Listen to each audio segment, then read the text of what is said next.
that they're paid by a con. It's 12:45 Eastern, and WrestleDream just ended.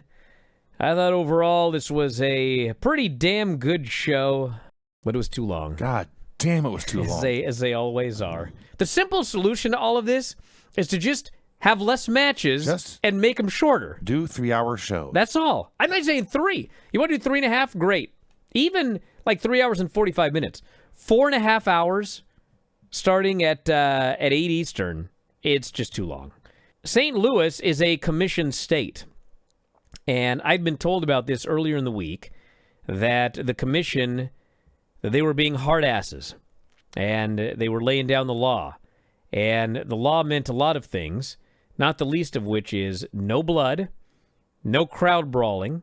We had a nice moment recognizing Lou Thesz's widow, Charlie Thez, in the crowd. Jamie grabbed Tekla, took her outside right in front of Charlie Thez, and began to chop her viciously, and Charlie Thez is laughing her head off. She's like a granny. She was like a stereotypical wrestling granny. Yes, this actually was when Granny was going to watch our matches for ICW. She was this age, and she was doing the exact same thing. Kind of, actually, yeah. Except she would have been cheering for me.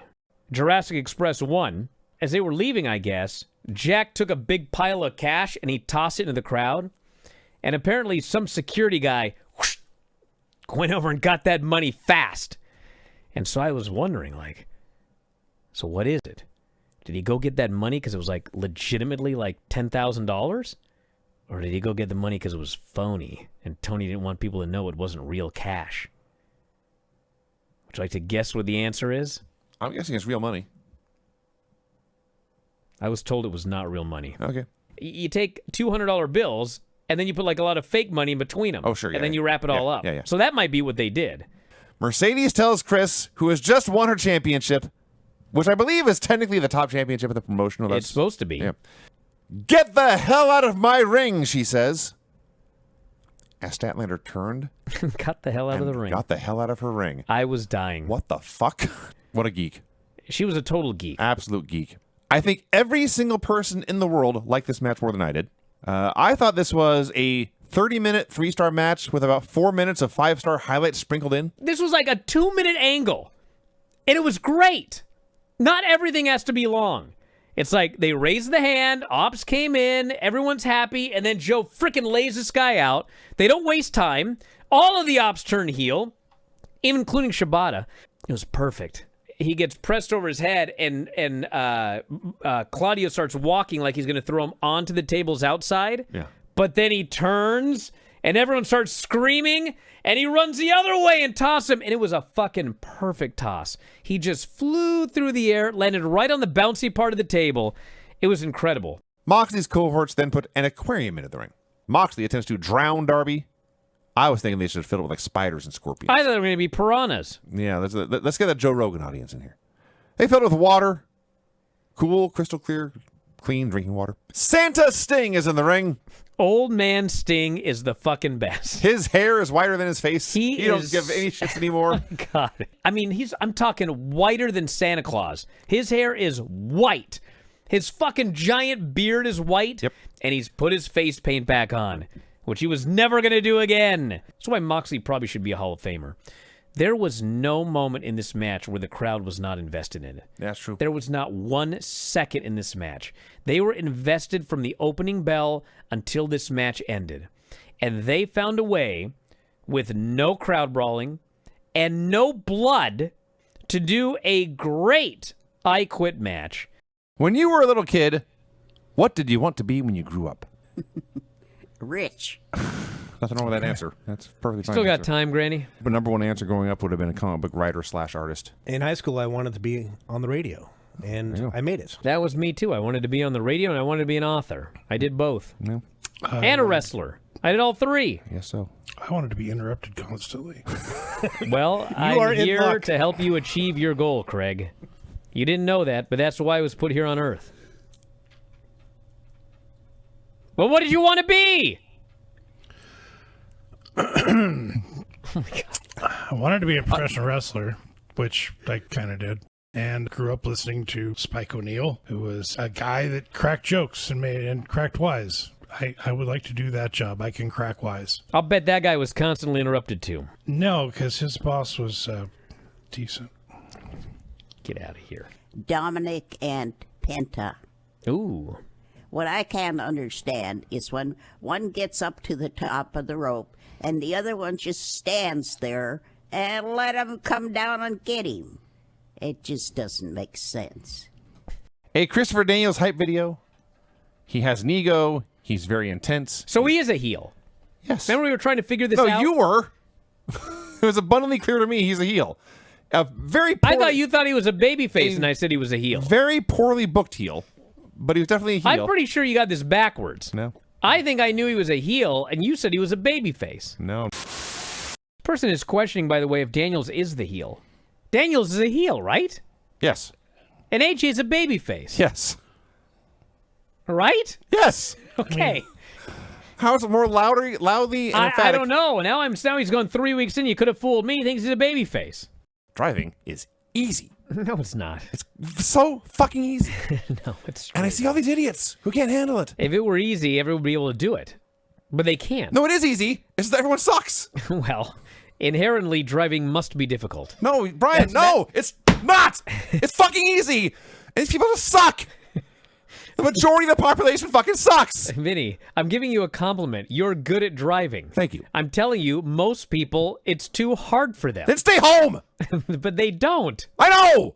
Boy, do I know that. It's very aware. We need to talk about Dynamite. Very polarizing show, apparently. Well, I can see that. As a 2-hour self-contained pro wrestling show, Yes. a lot of great wrestling on the show. As part of a longer-term storyline, I'm getting sick of that word, but as part of a longer-term episodic program, it made me angry. I was annoyed by a lot of it. As a follow-up show to the pay-per-view, this was I wouldn't say a bad show, but it wasn't a good show. It was not a good follow-up. Joe is happy to be here in San Antonio with so many fat San Antonio women to keep Powerhouse Hobbs occupied. Boy, was Hobbs happy about that. I was just very happy about the idea of all these fat women. Fat bottom girls make my rock and roll go round. He made Jon Moxley. He made him say, "I quit" in the middle of the ring. And the follow-up is he came out and said, "I'm going to keep an eye on him." Yeah. That was the biggest win, clearly, of his career. This was the worst follow-up to a big win I may have ever seen in the history of wrestling. Why is this continuing? Why is he not being elevated? Why is he not going for a championship? Why is he now, I guess, going to wrestle everyone else below Jon Moxley in the Death Riders? I don't know what's going on here. I don't understand it. All right, we got a 4-way women's tag team match. The winner getting to pick their opponent in the opening round of the women's tag team title tournament. At which point, Bryan Danielson said, "We don't even know who's in the tournament." Bryan Danielson is like, he's too much the voice of reason. He can't help himself. Because he's a smart person. Yes. And when something dumb happens, he can't help but point it out. Out comes Tony Khan, looking like Charles Nelson Riley in the biggest eyeglasses I've ever seen in my life. It was like he was wearing a Halloween costume. And, like, the entire time he's staring right into the camera.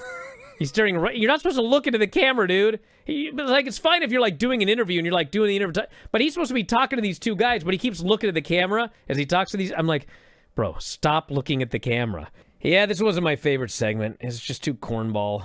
She's so angry. Yeah. She gets rid of the men. She gets rid of the belts. She gets rid of Renee. She starts cutting a promo on a puppet. Yes. And the fans. Don't forget the fans. So the fans are like, they're chanting, "He's a quitter." And every time they say it, he's like, "Ah!" He's getting more and more angry.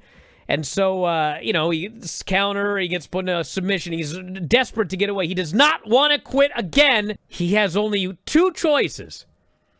Quit again or beat the shit out of this fucking referee. Yeah.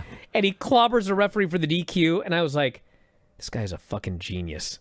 That was one of the best DQs I've ever seen. If you're going to do a fucking DQ, this is how you do it. It made the match better with the DQ. I don't want people to think I'm being all gloom and doom here, okay? I'm not saying AEW doesn't have a future, but goddamn, you look up and down this show, and with the exception of Kyle Fletcher, who is in a better spot than they were a year ago, 2 years ago, 3 years ago. They're all just treading water. It's like they're all in the exact same place. The guys in the top are sitting there getting stale. The only guys guy in the mid-card are just wasting their time. The only guy that's been elevated is Darby. That's it. And, like, they've got to start elevating people. You get a big win, you move up the card. Someone up there has to maybe go down, whatever. But, like, we got to start getting people moved up the card. In no universe should Darby Allin have won that match against the leader of the Death Riders, made the leader of the Death Riders say, I quit, and then now he's going back to feud with the Death Riders. He's in the same fucking spot. Yeah. Jesus Christ. Does anything change on the show? What was the point of that pay-per-view? Let's review. I drove all the way out here. I watched a 4.5-hour show. I recorded a 1-hour show. I drove home. That's like an 8-hour day. That's like a full work day I had devoted to All In, and it accomplished nothing. It was a waste of my time. I don't know if I go that far, but... Your main event, Bandito versus Kazuchika Okada for the unified title. What an awesome match this was. This match was fantastic. On the whole, I thought a very good pro wrestling show. Yes, it was a very good show in a vacuum. Yes. And there are just issues that need to be addressed to move forward to what's next. The future. It's all about the future. I can't sit here and fucking rant and rave about Javon and then not mention that we got to build a future in AEW as well. Tatum cut a great babyface promo about how hard she has worked when no one's watching behind the scenes to get where she is today. I hate Tatum's gimmick. Actually, it's not so bad lately because she hasn't been playing with dolls as much. Yeah. I hate the doll shit, but as a wrestler, she's very good, although her finish sucks. And she is one of the best women on the entire NXT roster when it comes to connecting with this crowd, which is a very important thing. They love her. Was this opening segment here better than anything on Dynamite? Like in the ring? Of course not. Dynamite had much better matches. However, what this had was somebody is moving up. Yes. Tatum Paxley is being elevated. Yes. Tatum Paxley was a background character that played with dolls, that did some shit that nobody really... I mean, the fans cared, but it was like nothing important. Now she is in a championship match on pay-per-view, and she's probably going to win. It is a new face being elevated, and that's a good thing. They're talking about whatever, and Javon says, don't worry, Leon. You're young. You got time. And they look at each other, and both burst out laughing. It's canon now. The storyline is they are not getting the spots they have earned because of ageism. They know it. Everyone knows it. All they can do is laugh. Whoever wrote that fucking line, don't worry, you're young, you've got time, infuriated. That one, I guarantee that you, guy was written for Brian Alvarez. That guy's going to get it. Yeah. Wait till life. That better not be that fucking Russo. All I can say about this is that a Broken Rules match with a WWE production budget could well be incredible. Well, apparently they're going to do a lot of it in the actual ring, unfortunately. That is They're trying to sell tickets. terribly disappointing. It did appear that some of these effects were also AI, I should point out, but it worked. People are so old nowadays. Fear of AI. It's like a new technology and everyone's scared to death of it. It's going to replace me soon enough. Hey everybody, Brian here with the Wrestling Observer Podcast. Lots to get into today. We got a packed weekend, some big title changes, and even a few surprises that nobody saw coming. We're going to break it all down. I don't know, man. I watched this whole thing, and this felt like such an angle. Now, granted, she could have got hurt and they could have turned it into an angle, but it just felt like an angle. Then I find out that on Friday, on like the WWE website after SmackDown, they reported that Soul had been hurt in the match. They never do that when somebody gets legitimately injured. So I think this is all storyline. God damn it, this fucking Ricky. Oh. He cut the best promo of his fucking life. I mean, he just... Everything that I thought Trick had done to Ricky, Ricky did to Trick. Yeah. It was actually incredible. It was great. It was fucking amazing. This was a good show. Best show in a long time.